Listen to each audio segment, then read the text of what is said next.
Assalamualaikum warahmatullahi wabarakatuh. Mengenal Siti Sarah, wanita tercantik istri Nabi Ibrahim. Kisah Siti Sarah, wanita tercantik yang selamat dari godaan nafsu Fir'aun, adalah contoh teladan dari para istri Nabi lainnya. Datang dari dua istri Nabi Ibrahim. Yang pertama adalah Sarah atau Siti Sarah. Istri pertama Nabi Ibrahim ini contoh muslimah yang selamat dari godaan nafsu Fir'aun. Sarah dikenal sebagai wanita terbaik pada zamannya. Selain cantik, ia juga cerdas dan mempesona. Nabi Ibrahim sangat mencintainya. Ia juga sangat mematuhi sang Abul Anbiya. Ibnu Asakir meriwayatkan hadis dengan sanadnya dari Anas bin Malik yang berkata bahwa Rasulullah Yusuf dan ibunya Sarah diberi separuh keindahan dan kecantikan. Ibnu Asakir juga meriwayatkan hadis dengan sanadnya dari Rabi'ah al-Jurasi yang berkata, kecantikan dibagi menjadi dua, satu bagian untuk Sarah dan Yusuf, satu bagian lagi untuk seluruh umat manusia. Riwayat lain diceritakan Ibnu Abbas yang berkata, Allah Azza wa Jalla membagi keindahan kecantikan ke dalam 10 bagian, 3 bagian untuk Hawa, 3 bagian untuk Sarah, 3 bagian untuk Yusuf, dan 1 bagian untuk seluruh manusia. Dari hadis tersebut tergambarkan bahwa Sarah adalah wanita tercantik di dunia dan wanita paling besar cemburunya kepada suaminya, Nabi Ibrahim. Cobaan terbesar yang menimpa Sarah tatkala harus ikut dengan Nabi Ibrahim menjalankan dakwahnya. Suatu ketika, karena dakwahnya tak diterima di negeri Babilonia, Nabi Ibrahim dan Sarah pindah menuju Syam. Saat itu Syam dilanda paceklik, lalu mereka pindah lagi menuju Mesir. Di tempat ini, kesetiaan Sarah diuji. Pada suatu hari, seorang penjabat istana mendatangi Ibrahim dan Sarah. Melihat kecantikan parasnya, sang pejabat menyukainya. Ia segera menuju istana dan mengabarkannya kepada Fir'aun. Telah datang di negeri baginda seorang pria asing. Ia datang bersama wanita yang sangat cantik. Kecantikannya tak ada yang menandingi. Wanita seperti itu layak menjadi pendamping baginda, ujar dia. Mendengar kabar tersebut, Fir'aun mengutus seseorang untuk mengundang Nabi Ibrahim ke istananya. Fir'aun terkenal sebagai raja yang zalim dan kejam. Ia sangat menginginkan Sarah dan rela melakukan apapun untuk mendapatkannya. Jika mendapati perempuan itu telah bersuami, ia tak akan segan membunuh Ibrahim untuk merebut Sarah. Dalam pertemuan itu, Fir'aun bertanya pada Ibrahim, siapa wanita itu? Ibrahim pun menjawab, ia adalah saudariku. Mendengar jawaban tersebut, Fir'aun melepaskan Nabi Ibrahim dan meminta agar Sarah dibawa ke istana. Dan kemudian kirimlah dia padaku agar aku dapat melihatnya. Berikut perintah Fir'aun. Ibrahim pun pulang menemui istrinya. Ia berkata, sesungguhnya penguasa zalim Fir'aun telah bertanya kepadaku tentang dirimu. Lalu aku memberitahu kepadanya bahwa kamu adalah saudari perempuanku. Jangan memberitahu kebohonganku kepadanya, karena sesungguhnya di dalam kitab Allah, kamu adalah saudari perempuanku dalam Islam, kata Ibrahim. Kemudian Sarah memenuhi undangan Fir'aun. Hatinya berkecamuk, pelayan istana telah menyiapkan semua kebutuhannya, sehingga pakaiannya begitu indah. Perasaan Sarah sangat sedih. Ia enggan berpisah dengan suaminya dan takut tersentuh oleh Fir'aun yang jahat. Sarah kemudian mengadu kepada Allah. Ia beribadah dan bersujud, kemudian mengadukan kesedihannya. Ia memohon perlindungan kepada Allah. Ya Allah, jikalau engkau mengetahui bahwa aku beriman kepadamu dan Rasulmu, mengetahui bahwa aku menjaga kehormatanku untuk suamiku, maka janganlah engkau jadikan raja kafir itu berkuasa atasku, kata Sarah sembari menangis. Sarah kemudian bertemu dengan Fir'aun. Melihat kecantikannya, timbul nafsu dalam diri Fir'aun. Berkali-kali sang raja ingin menyentuh Sarah, namun tangannya terasa lumpuh. Fir'aun tak mampu bergerak, tangannya terpaku di dada. Fir'aun kemudian berkata pada Sarah, aku berjanji tak akan mengganggumu. Mohonlah kepada Tuhanmu agar melepaskan tanganku. Sungguh aku tidak akan menyakitimu. Sarah kembali berdoa, ya Allah, jika benar yang ia katakan, lepaskanlah tangannya. Allah pun mengabulkan doanya. Tangan sang raja pun terlepas dan ia sembuh dari kekakuan tubuhnya. Namun ia mengingkari janjinya. Ia kembali mendekati Sarah setelah tangannya dapat kembali bergerak. Kejadian yang sama pun terulang hingga 3 kali. Fir'aun akhirnya menyerah. Ia justru ketakutan dengan kemampuan Sarah membentengi diri. Ia menuduh Sarah adalah makhluk halus rupa setan yang pandai ilmu sihir. Fir'aun segera memanggil pengawalnya dan berkata, kau bukanlah membawa seorang wanita, melainkan membawa setan. Si pengawal diperintahkan membawa kembali Sarah ke rumahnya. Sebelum pulang, raja memberikan seorang budak kepada Sarah sebagai hadiah. Budak itu cantik seperti Sarah. Ia adalah Siti Hajar. Saat tiba di rumah, Ibrahim bertanya kepada Sarah, apa yang terjadi? Lalu Sarah menjawab, Allah telah menolak tipu daya raja kafir itu, dan ia memberiku seorang wanita pelayan. Itulah Sarah yang namanya disebutkan di Al-Quran, agar sejarah hidupnya menjadi teladan tertinggi bagi seluruh wanita di seluruh zaman, dan tempat panutan di semua sifat mulia yang menjadikannya kebahagiaan dalam taat kepada Allah sebagai simbol kehidupan rumah tangga. Siti Hajar yang tegar. Kehadiran Siti Hajar dalam kehidupan Nabi Ibrahim berkat istrinya Sarah. Dari berbagai sumber yang ada, disebutkan bahwa Hajar adalah wanita yang kulitnya berbulu, memakai celak, rambutnya keriting, cantik, berbahasa Arab, dan berketurunan Arab. Hajar juga seorang wanita cerdas, kepribadiannya bening dan bersinar serta sangat pemalu. Siti Hajar pada awalnya merupakan budak untuk membantu istri Ibrahim. Ia didatangkan dari tanah Kanan untuk menemani Nabi Ibrahim dalam perjalanan panjang dari Mesir menuju Mekah. Pada saat itu, Sarah belum juga hamil, sementara ia sudah semakin tua.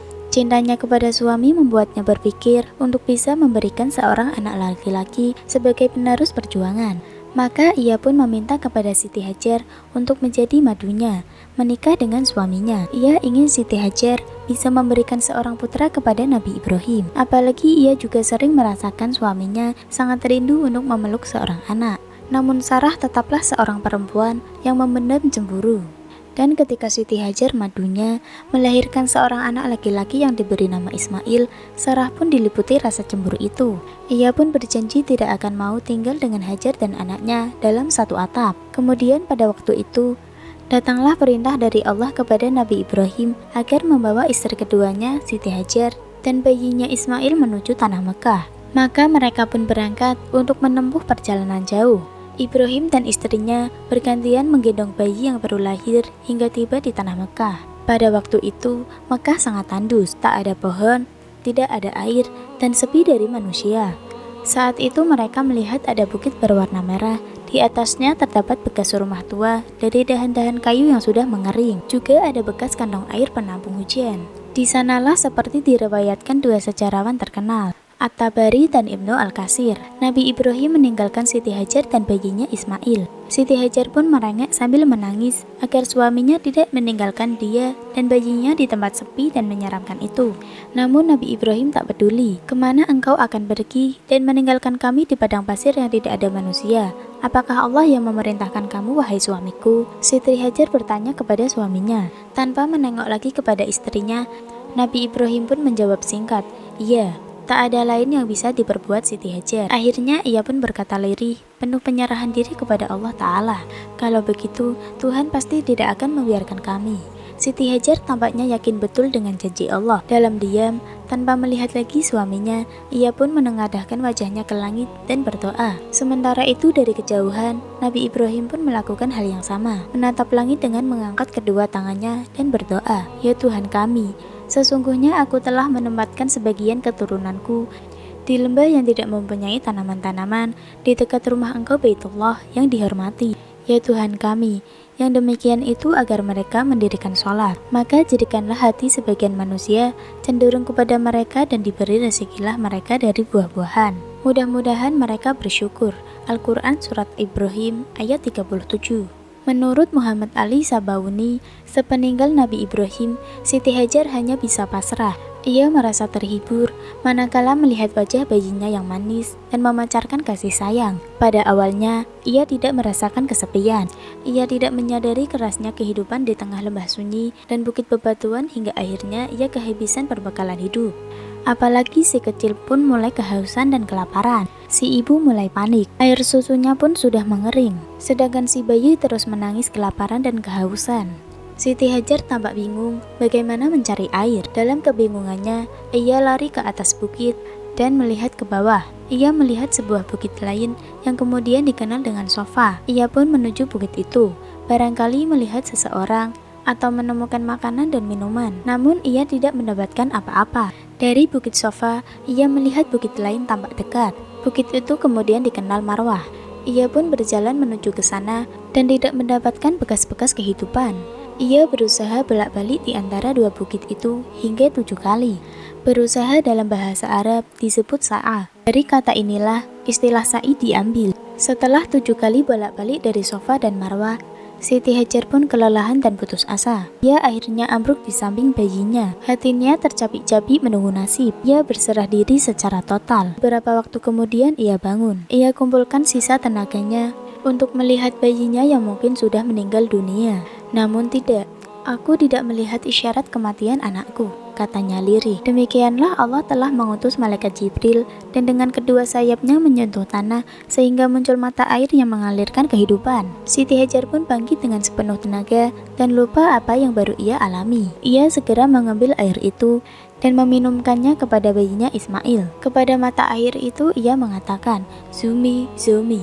Air dan mata air itu kemudian dikenal sebagai Zam-Zam yang memberi kehidupan di tengah padang pasir tandus dan bukit bebatuan. Kota Mekah yang kita kenal sekarang ini sebenarnya berasal dari kisah perjuangan perempuan ini dan anaknya Ismail. Tidak lama kemudian, datang kafilah dagang dalam perjalanan menuju Syam yang sekarang dikenal dengan Suriah. Mereka melihat seekor burung terbang di atas lembah itu. Seorang di antara mereka berkata, burung itu menandakan ada air di bawahnya. Lalu mereka mengutus seseorang untuk menyelidiki kemungkinan ada mata air. Orang itu pun kembali dengan kabar gembira.